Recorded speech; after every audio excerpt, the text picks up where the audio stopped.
கவலை இல்லாம colour print பண்ணுங்க, அதுவும் மிக குறைஞ்ச விலையில. Epson eco tank printers. இது வெறும் ஃபேபுலஸ் இல்ல, இது டோட்டலி பிரிண்டபிளஸ். 7 தலைமுறைகள் பாரம்பரியமிக்க ஒரே சித்த மருத்துவ ஸ்தாபனம் சேலம் சிவராஜ் சித்த வைத்தியசாலை. இப்பொழுது சேலம், ஈரோடு, சென்னை, ஹொசூர், திருப்பத்தூரில் தினசரி மருத்துவரை சந்திக்கலாம். தொடர்புக்கு 9842722500. சார் வணக்கம். வணக்கம். காங்கிரஸ் கட்சியை சேர்ந்த பிரவீன் சக்கரவர்த்தி விஜயை சந்திச்சதா ஒரு தகவல் இருக்கு சார். அது வெறும் செய்தியா இல்லை அதுக்கு பின்னாடி அரசியலும் இருக்கா? அவரே அதை உறுதிப்படுத்தியிருக்கிறாரு. அப்புறம் அதை நம்ம புரளியா உண்மையான்னு கேட்க வேண்டியதில்லை. அந்த இடத்துல இருக்கக்கூடியவர்கள், டெல்லியில் தொடர்பில் இருக்கிறவங்க, மேல்மட்டத்தில் பிரதிநிதிகளாக இருக்கிறவங்க, அவங்க ஒரு பொய் சொல்லுவாங்கன்னு நம்ம எதிர்பார்க்க வேண்டிய அவசியம் இல்லை. அதனால் விஜய் அவர்களோடு காங்கிரஸ் கட்சியுடைய மேலிட பொறுப்பாளருடைய சந்திப்பு நடந்ததா அப்படின்னா, அவர் நடந்ததுன்னு சொல்லும்போது நம்ம அதை சந்தேகிக்க வேண்டியதில்லை. எப்படியான தாக்கத்தை ஏற்படுத்தும் சார்? இது திமுகவுக்கான செய்தியா இல்லை வேற ஏதாவது இருக்காது? இன்னைக்கு தேதிக்கு காங்கிரஸ் கட்சி திமுகவில் தன்னுடைய சீட்டுகளை அதிகரிக்கிறதுக்கு ரொம்ப உதவும். நம்ம பார்த்துருப்போம், திருமாவளவன் அவர்கள் இதற்கு முன்னாடி நிறைய ஆர்ப்பாட்டங்கள், போராட்டங்கள்லாம் பண்ணி டக்குன்னு ஒரு பீதியை கிளப்புவார். அது டிஎம்கேக்கு என்ன செய்ய போதோ அப்படின்னு. அப்புறம் மத்திய அரசுக்கு எதிராக அப்படின்னு மாற்றி கொண்டு வருவார். நம்ம பார்த்தோம், அந்த மது ஒழிப்பு மாநாடெல்லாம் போட்டார். அப்போ கள்ளச்சாராயம், கள்ளக்குறிச்சியில் விசச்சாராயம் தான் அதை நடத்தினாரே. சட்டம் ஒழுங்கு ஸ்டேட் பிரச்சனை. அப்போ அவர் ஆக்சுவலாக மாநில அரசை கண்டித்து தான் பண்ணியிருக்கணும். அப்படித்தான் அந்த முதல்ல துணி இருந்துச்சு. ஏடிஎம்கேக்கெலாம் அழைப்பு கொடுப்பேன்னார், உங்களுக்கு ஞாபகம் இருக்கும் நினைக்கிறேன். அப்புறம் டக்குன்னு ஒன்றிய அரசு சட்ட திருத்தம் கொண்டு வர வேண்டும், நாடு முழுக்க ஒன்று அப்படி டப்புக்குன்னு மாற்றிட்டு திருமதி கனிமொழி உள்ள ஒன்று சேர்த்துட்டு எல்லாம் போட்டு அப்படியே மானியத்தனை போட்டு மானியம்.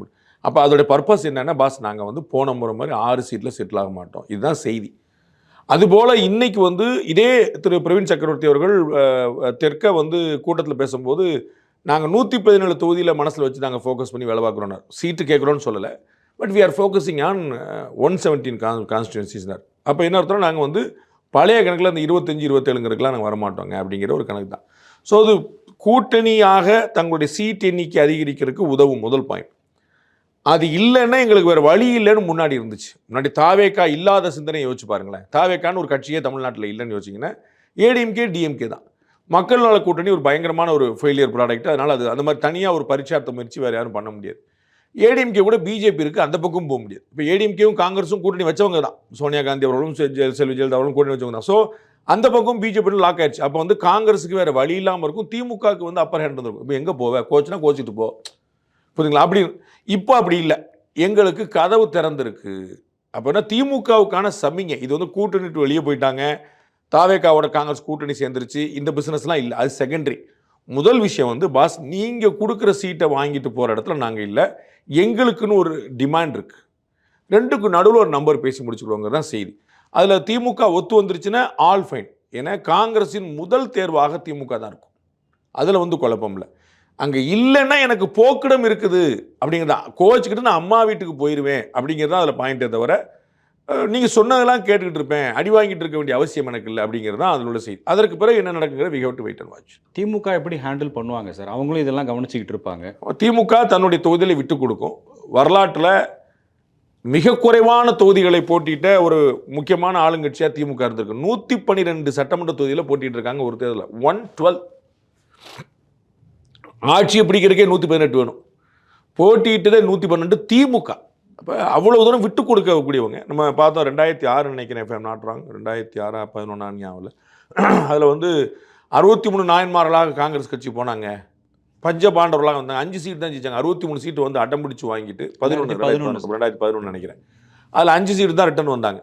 அப்போ அவர் நகைச்சுவாக சொன்னார், 63 நாயன்மார்கள் போனாங்க, பஞ்சபாண்டவர் மாதிரி வந்தாங்க அப்படின்னு சொல்லி சொன்னாங்க. அப்போ 63 சீட்டு காங்கிரஸ் கொடுக்கக்கூடிய இடத்துல திமுக இருந்துச்சு, விட்டு கொடுக்கறதுக்கு தயங்காது, செய்வாங்க. அதுதான். அப்போ இந்த அப்பர் ஹேண்ட் வரும். DMK will handle brilliantly. ஏன்னா மக்கள் நல கூட்டணிக்கு அகாமடேட் பண்ணி ஆகணும், மதிமுகவுக்கு சொந்த சின்னம் கொடுத்தாகணும். மற்றவர்கள் எல்லாருமே 6ன்னா 8லையாவது தான் திருப்தி ஆவாங்க. நீங்கள் 6க்கு மேலே வேணும்னு சொன்னாங்கன்னா 10-15 கொடுக்க முடியாட்டாலும் 8 கொடுக்குமாங்க. மற்றவர்களோடு எனக்கு 1வது கூட கொடுக்கணும்னு விசிகா கேட்கும். இப்போ நாங்கள் அவங்க எல்லாம் 2 கம்யூனிஸ்ட் மாதிரியோ மதிமுக மாதிரி நாங்கள் கிடையாது. அப்போ அதே 6 சீட்டு சொந்த சின்னத்தில் கொடுப்பதன் மூலமாக மதிமுகவை சாட்டிஸ்ஃபை பண்ணலாம். அந்த 6-6ங்கிறத 7-7ன்னு மாற்றுறது மூலமாக 2 கம்யூனிஸ்டுகளை சாட்டிஸ்ஃபை பண்ணலாம். 9-10 கொடுத்து விசிகாவை சாட்டிஸ்ஃபை பண்ணலாம். காங்கிரஸ் எப்படி சாட்டிஸ்ஃபை பண்ண போகிறாங்க தான் இந்த இடத்துல இருக்குது. காங்கிரஸுக்கு அவங்க ஒரு 30-40 அப்படின்னு போய் 40ல் செட்டில் ஆகி நிற்பாங்க நான் நினைக்கிறேன். We have to wait. எதிர்க்கட்சிகள் தொடர்ந்து சொல்றாங்க கூட்டணி உடஞ்சிரும்னு. திமுக விட்டு கொடுத்து போற இடத்துல இருக்காங்களா, இல்ல ஸ்டபர்னா இருக்கக்கூடிய நிலைமை இருக்கா? சபான இடக்கூடிய இடத்துல இல்லை, அதில் ஒன்றும் கூட. ஏன்னா அவர்களுக்கு வந்து எப்படியாவது ஆட்சியை தக்க வச்சானோ. ஏன்னா வரலாற்றில் கலைஞர் வந்து பதவியேற்ற காலத்துலேருந்து 2வது முறை திமுக ஆட்சிக்கு வந்ததே கிடையாது. எம்ஜிஆர் 3 முறை வந்துட்டார், ஜெயலலிதா 2 முறை வந்துட்டாங்க. அப்படி வந்து ஆன்டி இன்கம்பன்சி மீறி வென்றது அப்படிங்கிறது அதிமுகவுக்கு ஒரு முறைக்கு 5 முறை நிரூபித்து காட்டிட்டாங்க. ஆனால் திமுக ஒரு முறை நிரூபித்து காட்டல. கலைஞர் காலம் பூரா இருந்தபோதும் சரி, இப்போ நீங்கள் பார்க்கணும் நம்ம. ஸோ அந்த அந்த ஆம்பிஷன் அவங்களுக்கு இருக்குது. நம்ம வந்து மீண்டு எழணும், நம்ம மீண்டு வரணும், திரும்பவும் திமுக ஆட்சிங்கிறத கொண்டு வரணும் அப்படின்னு சொல்லிட்டு. கேரளாவில் கம்யூனிஸ்ட் மாற்றி இருந்தாங்க. இந்த மாதிரி கம்யூனிஸ்ட் வந்து மீண்டும் தக்க வச்சுட்டாங்க. அதை மாதிரி நம்ம செய்யணும் அப்படிங்கிற எண்ணம் அவங்களுக்கு இருக்குது. ஆனால் வரலாறு அப்படி இல்லை. அதனால் அவங்க எந்த எக்ஸ்ட்ரீமுக்கு போய் விட்டு கொடுக்க தயாராக இருப்பாங்க. அவங்க வந்து கொஞ்சம் இறங்கி தான் போவாங்கன்னு நான் நினைக்கிறேன். ஏன்னா முன்னாடி வந்து இவர்களுக்கும் வேறு வழி இல்லாமல் இருந்துச்சு. காங்கிரஸோ கம்யூனிஸ்டோ வேறு எங்கேயும் போக முடியாது. அவங்க லாக்டாக இருந்தாங்க. அவங்க இப்போ வந்து அவங்களாம் ஒரு டோர் பெருசாக ஓப்பன் ஆகிருக்குது. அவரும் கால் ஃபார் பண்ணுறார். இன்னும் சொல்ல போனால் அவர் வந்து கட்சி ஆரம்பித்த அன்னைக்கே நாங்கள் கூட்டணி அமைச்சரவைக்கு ரெடின்ட்டார். கட்சி ஆரம்பித்த அன்னைக்கு இவர்களுடைய பெருங்கனவு கூட்டணி அமைச்சரவை. 2006 தங்கபால் அண்ணன் வந்து நாங்கள் அமைச்சரில் பங்கு கேட்கக்கூடாதான்னு கேட்டு சண்டை நடந்து 67க்கு அப்புறம் அவங்க ஆட்சிங்கிறதே இல்லாமல் போயிடுச்சு. அப்போ இப்போ ஒரு கதவு ஓப்பன் ஆகுது. அதுவும் வந்து எப்படின்னா காங்கிரஸ் கட்சி எப்பயுமே விரும்பும். குறிப்பாக ராஜீவ்காந்தி அவர்களுக்கு பிறகு ராகுல் காந்தி அவர்கள் ரொம்ப விரும்புகிறார். இப்போ அகில இந்திய தலைமையில் இந்த பேச்சு ஏன் வந்துச்சுன்னா, எனக்கு தெரிஞ்சு என்னுடைய ஞாபகத்தில் நான் நிறைய பார்க்கல, நான் பார்த்த வரைக்கும் தமிழ்நாட்டில் காங்கிரஸ் அகில இந்திய தலைமை ஒரு டயலமாவில் இருக்குன்னு நான் தான் முதல்ல சொன்னேன். அது வந்து என்னுடைய ஞாபகத்தில். அது வந்து வேறு யாருமே சொல்லாது. அப்போ வந்து உறுதியாக இருந்தபோது அது அவங்க குழு அமைச்சோடனே திரு சிதம்பரம் வந்து ஒரு அறிக்கை கொடுத்தாரு, ஒரு ட்வீட் பண்ணார், அப்பாடா முற்றுப்புள்ளி வைக்கப்பட்டதுன்னு. அப்போ அது நாம் சொன்ன கருத்து அதை உறுதிப்படுத்துச்சு. இப்போ பிரவீன் சக்கரவர்த்தி வந்து பார்த்துட்டாருன்னு சொன்ன போது நம்ம சொன்னது வந்து இன்னும் ரொம்ப உறுதியாச்சு. நான் வந்து சொன்னேன் மாநில தலைமை விசுவாசமாக இருக்குது டிஎம்கேக்கு, அதையும் நான் பதிவு பண்ணேன். அகில இந்திய தலைமையும் முடிவு பண்ணிடல, நம்ம ஏன் why don't we give it a try அப்படின்னு நினைக்கிறாங்க. ஒரு ட்ரை பண்ணி பார்ப்போமா நினைக்கிறாங்க. எக்ஸ்ப்ளோர் தான் பண்ணுறாங்க, இன்னும் முடிவு பண்ணல அவங்க. அதோடைய பல்ஸ் இதோடைய அதுக்கு வந்து பிரவீன் சக்கரவர்த்தி வந்து அவர் வந்து ஒரு நூல், அது நூல் விட்டு பார்க்குறாங்க. அது எப்படி வருது அப்படின்னு நம்ம பார்த்துட்டு ஒரு அண்டர்ஸ்டாண்டிங் பண்ணி சரியாக வருமா வராதா அப்படின்னு நம்ம பார்க்குறாங்க. அப்போ பயங்கரமான எதிர்ப்பு அதிருப்தி இருந்துச்சுன்னா சும்மா அவர் மேலே ஒரு ஆக்ஷன் எடுக்கிற மாதிரி சாம் பிட்ரோட அவங்களுக்கு ஞாபகம் இருக்கும். அமெரிக்காவில் பேசின போது அவர்களுடைய கொள்கை தான். அவர் வந்து குடும்ப நண்பர். சாம் பிட்ரோட வந்து கட்சிக்காரர் கிடையாது, முதல்ல ஃப்ரெண்டு. ஒரு பேருக்காக அவருக்கு வந்து ஒரு கட்சி பதவி கொடுத்துருக்காங்க. அவர் முதல்ல ஃபேமிலி ஃப்ரெண்டு. அப்போ அவர் நீக்கினாங்க. அப்புறம் இப்போ அவர் திரும்ப சேர்ந்துக்கிட்டார், அவர் இதெல்லாம் போயிட்டு வந்திருக்காங்க. அதனால் வந்து ஒரு ஆக்ஷன் எடுத்தாங்கன்னு நமக்கு தெரியும். ஆனால் ஆக்ஷன் எடுக்க மாட்டாங்கன்னு நான் நம்புகிறேன். ஏன்னா அவர் வந்து அதை தாண்டின ஒரு க்ளோஸ் சைடாக இருக்கிறார். இப்போ கே வேணுகோபாலோ, நம்ம ஊர் மாணிக்கம் தாக்கூரோ, இவங்க பிரவீன் சக்கரவர்த்தியோ, ஜோதிமணியோ, இவங்கெல்லாம் பார்த்தீங்கன்னா ராகுல் பிரிகேட். அவங்கெல்லாம் வந்து ராகுல் காந்தியுடைய வலது இடதுகரமாக அவங்களுடைய மூளையாக முதுகெலும்பாக செயல்படுறவங்க. So I don't think that அவங்க மேலே ஒரு ஆக்ஷன்லாம் இருக்கும்னு நான் நம்பலை. அண்ட் அகில இந்திய தலைமையே விரும்புதுங்கிறனால அவங்களுமே வந்து எக்ஸ்ப்ளோர் பண்ண அவங்களுடைய எண்ண ஓட்டத்தை தான் இவர் செயல்படுத்துறாரு. இவர் வந்து ஏடிஎம்கே ஆஃபீஸுக்கு போகலையே, இவர் ஒன்றும் பிஜேபி ஆஃபீஸுக்கு போயிடலையே, நீங்கள் என்னங்க இப்படி பச்சத்துரோகம் பண்ணிட்டீங்கன்னு. அகில இந்திய தலைமைக்கு அந்த எண்ணம் இருக்குது. அதை அவர் எக்ஸ்ப்ளோர் பண்ணி பார்க்குறாரு. போய் சந்திச்சது பிரச்சனை இல்லை, போய் சந்திச்சதை ஒப்புக்கொண்டது சரியா அப்படின்னு ஒரு கேள்வி இல்லை. அதை வந்து பல சந்தர்ப்பம் சொல்லுவாங்கல்ல, அது உண்மை இருக்குதா, ப்ரூஃப் இருக்குதா, நீங்கள் பார்த்தீங்களா அப்படிங்கிற மாதிரி அந்த மாதிரி சமாளிச்சிருக்கலாம். அவர் ஆமான்னு ஒப்புக்கொண்டது மூலமாக அது அவங்களுக்கு ஒரு எம்பராசிங் சிச்சுவேஷன் கொடுத்துருக்கலாம். பட் வந்து அது எம்பராசிங் சிச்சுவேஷனாக பார்கெனிங் போகிற கூட்டம் போதான்னு பார்க்கணும். அது ரிவர்ஸ்லேயே ஒர்க் பண்ணலாம். அப்படியே வந்து உங்களுக்கு பாசிட்டிவாக நல்ல வேலை போயிட்டு வந்ததுனால இப்போ திமுக வந்து ரைட்டு கதவு திறந்திருக்குங்கிற திமுக மெசேஜ் போயிடுச்சு. அப்போ அவர்கள் இறங்கி வருவாங்கன்னு வரலாம். அது வந்து அது எப்படி நடக்குதுங்கிற பார்க்கணும். இங்கே தமிழ்நாடு காங்கிரஸ்குள்ளேயே செல்வ பெருந்தகை போன்றவர்கள் திமுக ஸ்டாண்ட் எடுப்பதாகவும், மாணிக்கம் தாகூர் தலைமையில் சிலர் திமுக வேணா டிவிக்கு எக்ஸ்ப்ளோர் பண்ணலான்னு ஒரு செய்தி இருக்குது. உண்மை அதுதான் உங்களுக்கு உண்மை அதுதான் நான் உங்களுக்கு சொன்னேன். இப்போ முந்தின பதிலில் நான் சொன்னது வந்து மாணிக்கம் தாக்கூர் போன்றவர்கள் ராகுல் பிரிகேட். அவர்கள் ராகுல் காந்தியோடைய சிந்தனை திறனாக இருக்கிறார்கள். அவர்கள் வந்து நம்ம எத்தனை நாள் தான் நம்ம வந்து ஒரு ஒரு செகண்ட் லேயரே வச்சுருக்கு, செகண்ட் ஃபீல்டிலே வச்சுட்டு இருக்கிறது. அப்போ நம்ம வந்து ஒரு ஆளுங்கட்சியாக வரணும்னா நம்ம தலைமையில் தான் நம்ம அது இப்போதைக்கு வாய்ப்பு இல்லை. ஒருத்தர் கூப்பிட்றாரு, அவர் ஆட்சியிலையும் பங்கு தரேங்கிறார்.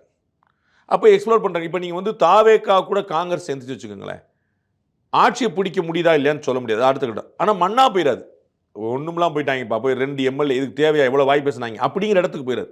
அது ஒரு ஃபார்மிடபிள் அலைன்ஸாக இருக்கும். சந்தேகத்தில் இருக்கக்கூடிய மற்ற சிலவருக்கு இன்னும் துணிச்சலை தரும். திமுக கூட்டிலேருந்து இன்னும் 2-3 பேர் வெளியே வரலாம்.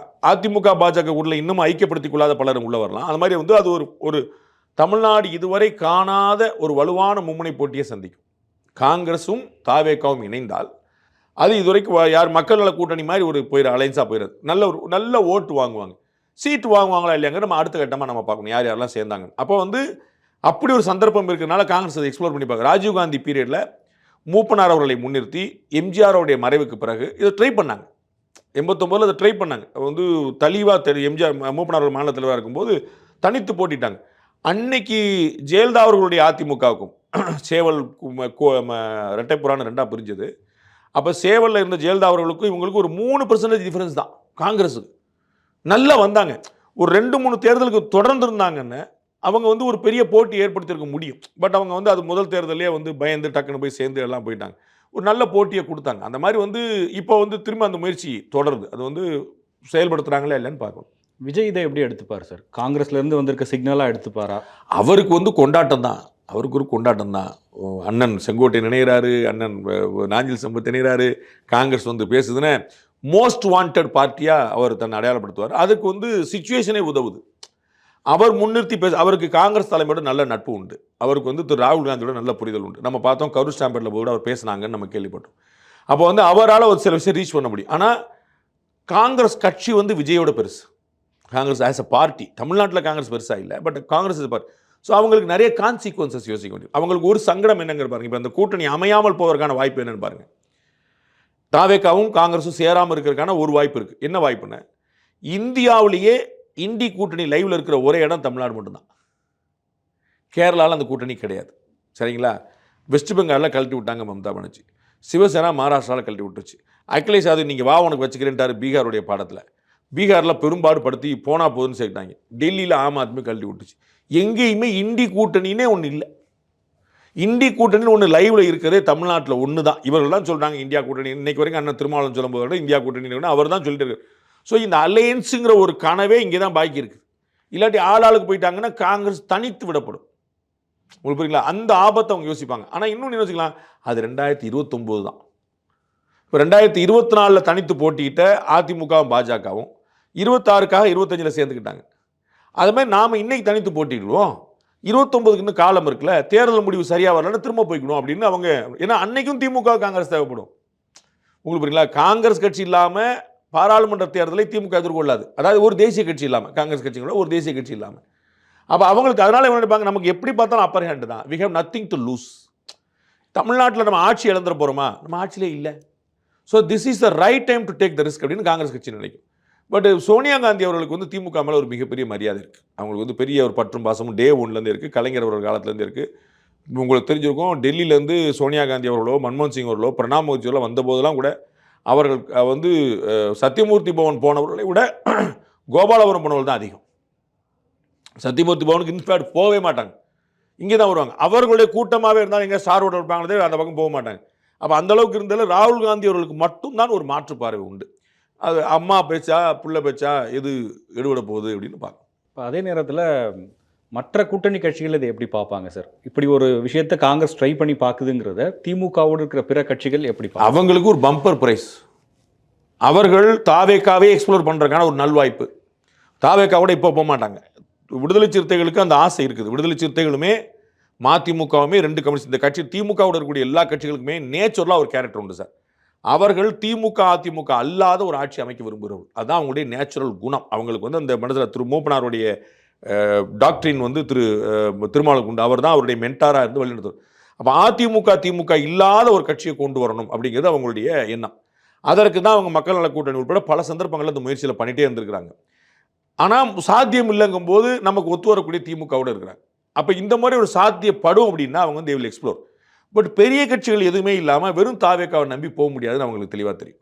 அப்போ காங்கிரஸ் அங்கே முன்னெடுக்குது அப்படின்னா இவர்கள் பின்னாடி வர துணிவாங்க. ரைட், நம்ம அப்படி வேண்டாம் அப்படின்னா திமுகவில் அவங்களுக்கு வந்து இன்னமும் பெரிய டிமாண்ட் ஏற்படும். அவங்களுக்கு இல்லை, அப்போ வந்து 8 சீட் கேட்டுருந்தவங்களுக்கு 15 சீட்டுக்கான வாய்ப்பு கிடைச்சு. உங்களுக்கு புரியுங்களா? அப்போ 2 பக்கமும் அவங்களுக்கு லாபம் தான். ஸோ ஒரு சொல்லுவாங்களா, அவரவங்க எடுக்கிற முடிவு நமக்கு சாதகமாக இருக்குமாங்களே. அப்போ காங்கிரஸ் கட்சி அங்கே போயிடுச்சுனாலும், காங்கிரஸ் கட்சி அங்கே போகட்டாலும் கூட்டணி கட்சிகளுக்கு லாபம். அதில் ஒன்று குழப்பம். அங்கே போயிட்டாங்கன்னா இங்கேயே ஸ்பேஸ் கூடிரும், அல்லது அங்கே புது ஸ்பேஸ் கிரியேட் ஆயிரும். ஸோ 2க்குமான வாய்ப்புகளும் இருக்குது. தமிழ்நாட்டில் திமுகவோடு தொடர்ந்துக்கிட்டு பாண்டிச்சேரியில் டிவிகேவோட ஒரு அலையன்ஸ் காங்கிரஸ் ட்ரை பண்ணுறாங்கன்னு ஒரு செய்தி இருக்குது. அதுக்கு ஸ்கோப் எல்லாமே எக்ஸ்ப்ளோர் பண்ணுவாங்க. இதற்கு முன்னாடி இப்படி நடந்திருக்கு. அது மாதிரி வந்து தமிழ்நாட்டு அலையன்ஸ் வேறு, புதுச்சேரி அலையன்ஸ் வேறுன்னு இதுக்கு முன்னாடி பல சந்தர்ப்பங்களில் நடந்திருக்கு. அதனால் அப்படி நடக்காதுன்னு நம்ம சொல்லிட முடியாது. எல்லாமே எக்ஸ்ப்ளோர் பண்ணுவாங்க. அதிமுக முதலில் ஆட்சி அமைத்த மாநிலம் புதுச்சேரி தான். அதற்கு பிறகு தான் தமிழ்நாட்டில் ஆட்சி அமைக்கிறாங்க. முதல்ல வந்து திண்டுக்கல் பை எலெக்ஷன்லையும் கோயம்புத்தூர் பை எலெக்ஷன்லையும் ஜெயிச்சுட்டு அப்புறம் புதுச்சேரி சட்டமன்றத்தில் ஜெயிக்கிறாங்க. அப்புறம் தான் தமிழ்நாடு சட்டமன்றத்தில் வெல்றாங்க. ஸோ இந்த சந்தர்ப்பத்தை நம்ம மறுத்துட முடியாது. எல்லாத்தையும் எக்ஸ்ப்ளோர் பண்ணுவாங்க. சொன்னேன் ஜனவரி வரைக்கும் என்னென்ன பாசிபிலிட்டிஸ் எக்ஸ்ப்ளோர் பண்ணுவாங்கன்னே கிடையாது. எல்லா பாசிபிலிட்டியும் எக்ஸ்ப்ளோர் பண்ணுவாங்க. தாவேகா அதிமுக கூட்டணியும் எக்ஸ்ப்ளோர் பண்ணும். காங்கிரஸோ பெருங்கட்சியிலோ வரலன்னு வச்சுக்கோங்க, ஒரு வலுவான கூட்டணி தாவேகாவுக்கு தெரியும் நம்முடைய ரிசல்ட் என்ன ஆகணும். உங்களுக்கு புரியுங்களா? அப்போ விஜயை வந்து இவ்வளவு செலவழித்து இவ்வளோ ரிஸ்க் எடுத்து கெரியரில் 2 வருஷத்தை சைலண்ட் பண்ணி இங்கே வந்து அவர் வந்து ஒரு 2 எம்எல்ஏ சீட்டும் ஒரு 10% வாங்குறதுக்காக அவர் நிற்க மாட்டார். பிரயோஜனமே இல்லை. அப்போ அவர் வந்து ஆட்சியை பிடிக்கணும், இல்லாட்டி ஆட்சியை தீர்மானிக்கணும். 2ல் ஏதாவது ஒரு இடத்துல. அப்போ தன் தலைமையில் ஒரு வலுவான கூட்டணி அமையலைன்னு அதிமுக பாஜக கூட்டணி தான் அவருடைய ஆபீஸ் சாய்ஸாக இருக்கும். டிவிகேக்கு புதுசாக வரவங்களுக்கு அவங்க கொடுக்கக்கூடிய அந்த பதவிகள் இருக்கு இல்லையா சார்? இன்றைக்கி நாஞ்சில் சம்பத் அவர்களுக்கும் கேம்பெயின் செக்ரட்டரின்னு சொல்லி அனௌன்ஸ் பண்ணியிருக்காங்க. ஒரு ஆர்கனைசேஷனல் ஸ்ட்ரக்சராக பார்க்கும்போது இது வந்து லாங் டேர்மாக இதை கொண்டு போகிறதுக்கான வாய்ப்பு இருக்கா, இல்லை தற்காலிகமாக இப்படியான முடிவுகள் எடுக்கிறாங்கன்னு பார்க்கலாமா? அதெல்லாம் நீ கவலைப்பட வேண்டியதே இல்லை. தாவேகாவுடைய எதிர்காலம் 2026க்கு பிறகு தெரியும். இன்னைக்கு அவங்களுடைய குறிப்புறா 2026 ஏப்ரல் வரைக்கும் மட்டும்தான். 2026 ஏப்ரலுக்கு பிறகு தான் தாவேகா என்ன அவங்க எவ்வளோ சீட்டு வாங்கினாங்க, எவ்வளோ ஓட்டு வாங்கினாங்க, அதற்கு பிறகு தான் கொள்கை வரப்பு செயலாளராக, இணைச் செயலாளராக, பொதுச் செயலாளராக, துணைச் செயலாளராக, அதெல்லாம் வந்து பேர் தான். அதில் வந்து ஒன்றாக போகல. 2026 ஒரு 40 எம்எல்ஏ வச்சுருந்தாங்க அப்படின்னா நீங்கள் சொல்கிற ஒவ்வொரு பதவிக்கும் ஒரு முக்கியத்துவம், ஒவ்வொரு டெசிக்னேஷனுக்கும் ஒரு முக்கியத்துவம். ஒரு எம்எல்ஏ இல்லாட்டி அது கூட இல்லை 15% ஓட்டு வச்சுருந்தாங்க, அது என்ன டெசிக்னேஷன் வச்சு என்ன செய்ய? எப்படி நீங்கள் ஆளுங்கட்சியும் கிடையாது, எதிர்கட்சியும் கிடையாது, ஒத்த எம்எல்ஏ இல்லாட்டி மொத்த எம்எல்ஏயும் கிடையாது. அப்போ என்ன செய்ப்பீங்க? அதில் நீங்கள் என்ன பேர் வச்சுருந்தாங்க? நீங்கள் மக்கள் நீதி மையம் பற்றி கிரிட்டிக்கலாக நிறைய கேள்விகளை எழுப்பியிருக்கீங்க. இதுக்கு முன்னாடி மக்கள் நீதி மையத்தினுடைய அடிப்படை கட்டமைப்பும் தாவேகாவினுடைய கட்டமைப்பும் ஒப்பிட்டு பார்க்கும்போது இன்னைக்கு தேதியில் இந்த மாதிரி பிரச்சனை இருக்கா? ஃபியூச்சரிஸ்டிக்காக இவங்க யோசிக்கிறாங்களா அப்படிங்கிற மக்கள் நீதி மையத்தை நான் ஏன் கிரிட்டிக்கலாக விமர்சிக்கணும்? அண்ணன் முரளி அப்பாஸ் போன்றவர்கள் என் மேலே கோவப்படுறாங்க. எனக்கு அதில் வந்து ஒன்றும் குழப்பமே இல்லை. நான் அவர்கள் என்ன செய்கிறார்களோ அதை சொன்னேன், என்ன செய்ய வாய்ப்பு இருக்கோ அதை சொன்னேன். அதை மீறி தான் போகிறேன். தேமுதிக ஒரு தேர்தலில் 1% வாக்கு எடுக்கும்னு நான் சொல்லியிருந்தேன். அண்ணன் விஜயகாந்த் வந்து என்கிட்டயே கேட்டார், யாராவது உங்களுக்கு அழுத்தம் கொடுத்தாங்களா அப்படின்னாரு. இல்லைண்ணே அவ்வளோதானே வந்திருக்கு, நான் களம்புறம் போனேன்னு. தேர்தல் முடியல 1% தான் எடுத்தாங்க, அவ்வளோதான். அவர் நான் சொன்னனால 1% ஆயிருமா என்ன? அப்படி நீங்கள் என்ன முடியல. பாண்டே 1% சொல்லிட்டாரு, அந்த கட்சி முடிஞ்சது. அது அந்த கற்பனைக்கு நானே போல நீங்கள் ஏன் போகிறீங்க? அப்போ நான் மக்களோடு நான் பேசுகிறேன், பழகிறேன், பார்க்குறேன், கேட்குறேன், அவதானிக்கிறேன், அதை வந்து அனலைசிஸ் பண்ணுறேன். சொல்கிறவங்களுக்கு ஏதாவது உள்நோக்கம் இருக்குதான்னு பார்க்குறேன், எனக்கு எந்த உள்நோக்கம் இல்லாமல் இருக்கிறேன். அப்படி நான் பிரித்து பகுப்பாய்வு பண்ணி இது எங்கே போய் நிற்க போகுதுன்னு அனலிட்டிக்கலாக ஒரு நம்பரை சொல்கிறேன். அப்போ மக்கள் நீதி மையம் நான் சொன்னேன் இல்லை, மக்கள் நீதி மையத்துடைய தலைவர் திரு கமலஹாசனுடைய என்னுடைய முதல் பீட்லேருந்து எடுத்துப்பார். அவர் அதிமுக திமுகவை சமதளத்தில் வைப்போம் என்று எங்களுக்கு எதிரி தான் சொன்னார். டிவியை உடைச்சது பிறகு தேர்தலில். அதற்கு முன்னாடி என்னுடைய சேலம் பேட்டில் சொல்லியிருக்கார். அதற்கு முன்னாடி அவருடைய ஆழ்வார்பேட்டை இல்லத்தில் சொல்லியிருக்கிறார். அவருடைய நிலைப்பாடை அவர் மாற்றினார். கட்சி தேர்ந்து போச்சு. மதிமுக ஏன் உருவாச்சு? திமுகவில் அதிருப்தி அடைஞ்சு கொலைப்பழி சுமத்தப்பட்டு வெளியே வந்துச்சு, வளர்ந்துச்சு, சரிங்களா? திமுகவோட சேர்ந்துச்சு, தளர்ந்துச்சு, இவ்வளோதானே. அப்போ அந்த இடத்துல தான் நீங்கள் பார்க்கணும். இதில் பாண்டே சொன்னார், பாண்டே வந்து கிரிட்டிக்கலாக பார்க்க எனக்கு என்ன இருக்குது? மக்கள் நீதி மையம் வென்றால் நான் வென்றாலும் சொல்லுவேன். மக்கள் நீதி மையம் 2026 ஆட்சியை பிடிக்கும் சார், நான் தோத்துருச்சு சொல்லுவேண்ணா. புரியுங்களா உங்களுக்கு? ஆட்சியை பிடிச்சா ஆட்சியை பிடிக்குமே, ஆட்சியை பிடிக்கலைங்கிற சொல்கிறேன். இப்போ அவர்களுக்கு சொந்த சின்னம் வாங்குவதே ஒரு சேலஞ்சு நான் சொல்ல வரேன். 2026 தேர்தலில் திமுக சின்னத்தில் போட்டியிட சொல்வார்கள். நடக்குதா இல்லையா பாருங்க. அவர் இல்லைங்க எங்களுக்கு டார்ச் லைட் கொடுங்க, இல்லை டார்ச் லைட் யாருக்கா ஞாபகம் வந்துரு போது, திரும்பி இதுதானே விட்டு எரிஞ்சார் ஞாபகம், வேறு ஏதாவது சின்னம் கொடுங்கன்னு கேட்பாரே தவிர உதயசூரியன் வேண்டாம்னு சொல்லுவார். ஆனால் உதயசூரியன் இருந்தால் நீங்கள் வாங்கிக்கங்க, இல்லாட்டி விட்டுருங்க, 5க்கு 6 கூட வாங்கிக்கங்க நீங்கள். ஆனால் உதயசூரியன் தான் சொல்லுவாங்க. அங்கேயே இருக்கு. அப்போ அவர் சுயம் விளங்குறாங்கல்ல. உங்களுக்கு துரை வைகோ திருச்சியில் கண்ணீர் விட்டு கதறி எனக்கு சொந்த சின்னம் வேணும்னார்ல. ஏன்? மதிமுக சுயம் இழந்தது.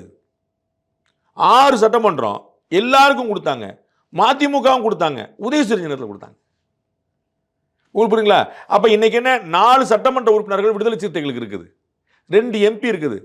அவங்க வந்து அங்கீகாரம் பெற்ற கட்சியாக மாறிட்டாங்க.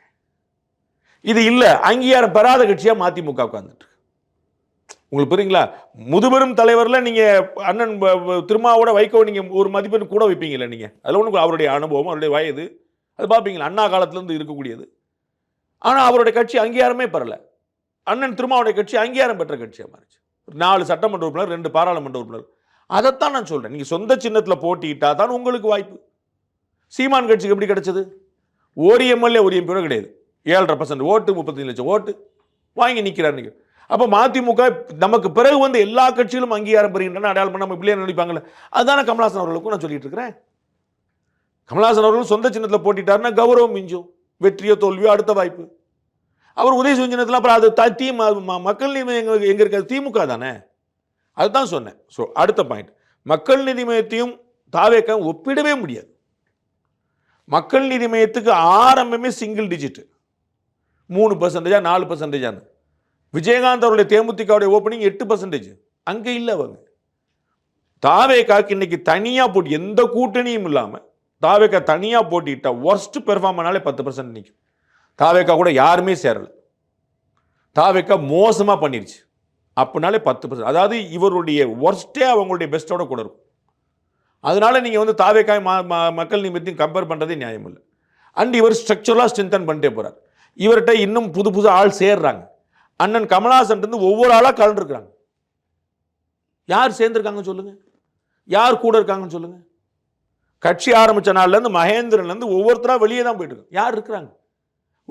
ஒரு 3 தலைவர்களுடைய பேரை சொல்லிருங்க அந்த கட்சியில். ஒட்டுமொத்த தமிழ்நாட்டில் ஒரு 3 பேர் பேரை சொல்லிருங்க. யார் இருக்கிறாங்க? யாருமே இல்லை. சினிமாக்காரர்கள் நிறைய பேர் சேர்ந்தாங்க. அக்கா அண்ணி கமலா நாசர் அவர்கள், கோவை சர்லா அவர்கள், ஸ்ரீபிரியா அவர்கள், நிறைய பேர். யாரா ஒருத்தர் கூட இருக்காங்க? ஒரு கூட்டத்தில் இவங்களை பார்த்துருக்கீங்களான்னு சொல்லு. அண்ணனுடைய கூட்டமே உள்ளரங்க கூட்டத்தில் நடந்துட்டு இருக்கு. மண்டபத்திலையும் ஆழ்வார்பேட்டையில் நடந்துட்டு இருக்கு. ஒரு கட்சியோட கூட்டமே ஆழ்வார்பேட்டை நடக்குன்னா கட்சியோட ஆண்டு விழாவை ஆழ்வார்பேட்டை வாசல் நடத்துறாரு 50 பேரோட. அதையும் 27,000 பேர் கூடின்னு 40 இறந்து போயிட்டாங்கன்னு சொல்ற ஒரு கட்சியும் நீங்க வந்து ஒப்பிடுறீங்கன்னா அது நியாயமற்றது. கமலஹாசன் நீங்க சொன்ன மாதிரி அந்த சின்ன விஷயத்துல ஒருவேளை அவர் நான் போட்டியிட்டா என் சின்னத்துல தான் போட்டியிடுவேன், இல்லைன்னா வேணாம் அப்படிங்கிற முடிவுக்கு வருவாரா, இல்லை காம்ப்ரமைஸ் ஆகி திமுகவோடு பயணிக்கிறது தான் அவருடைய திட்டமா இருக்குமா சார்? அவருக்கு ஏதாவது பிளான் பி இருக்கா? என்னால் யூகிக்க முடியல. அவருக்கு பிளான் பியே கிடையாது. ஏன்னா அந்த கதவை பூரா அவர் தான் அடைச்சு வச்சுட்டார். அவர் தான் ஒவ்வொரு டூரா போட்டிட்டே போயிட்டார். பூட்டிட்டு சாவியை தூக்கியும் போட்டார். பூட்டிட்டு போனால் கூட திரும்ப வரும்போது திறந்துக்கலாம். பூட்டிட்டு சாவி தூக்கி போட்டார். I don't see any space for him. அவருக்கு வந்து ஒரு மாற்று வாய்ப்புகளை அவர் தான் தடுத்து வச்சுட்டார். வேற எந்த வாய்ப்பு இல்லாமல் அவர் தான் தடுத்து வச்சுட்டார். அவர் நிறைய வாய்ப்புகளை எக்ஸ்ப்ளோர் பண்ணலாம். அது அவர் தான் தடுத்து வச்சுட்டார். அவர் வந்து சீட்டு வந்து என்னுடைய சின்னத்தில் வேணும் கேட்பாரான்னு என்னால் சொல்ல முடியல. ஏன்னா அவருக்கும் திரு உதயநிதிக்கும் ஒரு பெரிய நட்புறவு இருக்குது, ஒரு நல்ல அண்டர்ஸ்டாண்டிங் இருக்குது. அவருக்கு கலைத்துறையில் இதுவரைக்கும் காணாத பெரும் ஒரு லாபத்தை வந்து இவரோட அசோசியேட் ஆன பிறகு தான் அவரால் பார்க்க முடியுது. அப்போ வந்து அவர் ஒரு பெரிய மன நிறைவோடு இருக்கிறார். அவங்க வந்து அவங்களோட நல்ல அசோசியேட் அண்ட் ஐடியாலஜிக்கலாக அவங்களுக்கு எந்த டிஃபரன்ஸும் கிடையாது. திராவிட முன்னேற்ற கழகத்துக்கும் திரு கமலஹாசன் அவர்களுக்கும் ஒரு டிஃபரன்ஸ் கிடையாது. கொள்கையில் ஒன்று கூட கிடையாது.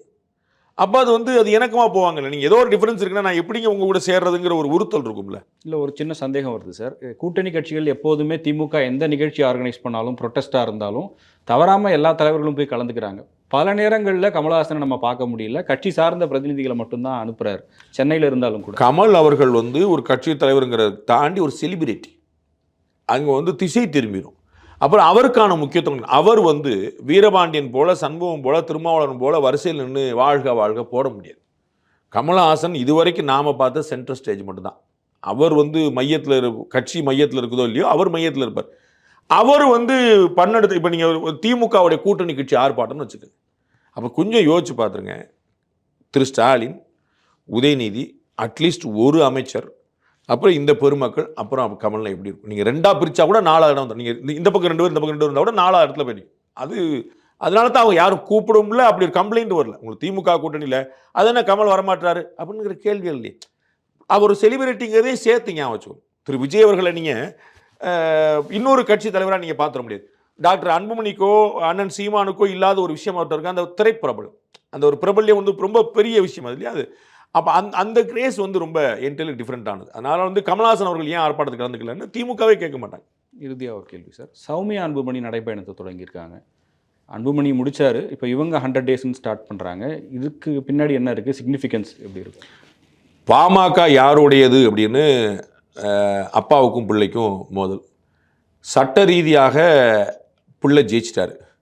மக்கள் மன்றத்துலையும் ஜெயிக்கணும்னு முயற்சி பண்ணுறார். அதனால் அவர் தான் ஜெயிப்பார். அதில் வந்து ஒன்றும் குழப்பம் இல்லை. ஏன்னா நிறைய ஆட்களுடைய பலம் வந்து, நிர்வாகிகளுடைய பலம் வந்து டாக்டர் அன்புமணிகிட்ட தான் இருக்குது. டாக்டர் மருத்துவராட்ட அது கொஞ்சம் கம்மியாக இருக்குது. அண்ணன் ஜி.கே. மணி மூத்த தலைவர் அவர் இருக்கிறார், மற்றவங்கெல்லாம் 4-5 பேர் குழப்பத்தில் இருக்கிறாங்க. ஸோ தேர்தல் ஆணையத்தோட அங்கீகாரத்தை அவர் பெற்றுட்டார். அது வந்து அதுக்கப்புறம் அது முடிஞ்சு போச்சு.